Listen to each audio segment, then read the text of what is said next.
એક ગાઢ જંગલમાં મોહક નામનો એક ખૂબ જ સુંદર મોર રહેતો હતો. તેના રંગબેરંગી પીંછા અને માથા પરની કલાત્મક કલગી જોઈને આખું જંગલ તેના વખાણ કરતું. મોહકને પોતાના સૌંદર્ય પર ખૂબ ગર્વ હતો.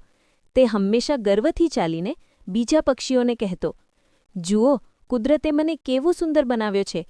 તમારામાંથી કોઈ મારી બરાબરી કરી શકે તેમ નથી." આ સાંભળીને જંગલના બીજા પ્રાણીઓ અને પક્ષીઓ દુઃખી થતા, પણ મોહકના અહંકારને કારણે કોઈ તેને કશું કહી શકતું નહીં. એક સાંજે આકાશમાં ઘનઘોર વાદળો ઘેરાયા અને વરસાદ શરૂ થયો. મોહક ખુશ થઈ ગયો અને ગર્વથી નાચવા લાગ્યો.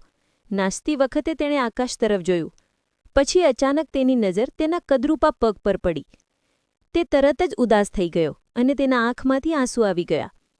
તેના મિત્ર, એક નાના પોપટે પૂછ્યું, "મોહક, તું કેમ રડે છે? તું તો આટલું સુંદર નૃત્ય કરી રહ્યો હતો." મોહકે દુઃખ સાથે કહ્યું, "મારા આ સુંદર પીંછા અને નૃત્યની સાથે જો મારા પગ પણ એટલા જ સુંદર હોત તો કેવું સારું હતું." પોપટે જવાબ આપ્યો, "મોહક, કુદરતે દરેકને કંઈક ને કંઈક વિશેષ આપ્યું છે. જો તારા પગ સુંદર નથી તો તારું નૃત્ય અને પીંછા અદ્ભુત છે. કોઈ પણ સંપૂર્ણ નથી. તારો આ ગર્વ જ તને દુઃખી કરે છે." મોહકને પોતાની ભૂલ સમજાઈ. તે સમજી ગયો કે સૌંદર્ય માત્ર બાહ્ય દેખાવમાં નથી, પણ બીજા પ્રત્યેના સારા વ્યવહારમાં છે. ત્યારથી તેણે બીજા પક્ષીઓ સાથે પ્રેમથી વર્તવાનું શરૂ કર્યું અને તેનો અહંકાર છોડી દીધો. આ વાર્તા આપણને શીખવે છે કે કોઈની પણ ટીકા કર્યા વિના દરેકના ગુણોની કદર કરવી જોઈએ.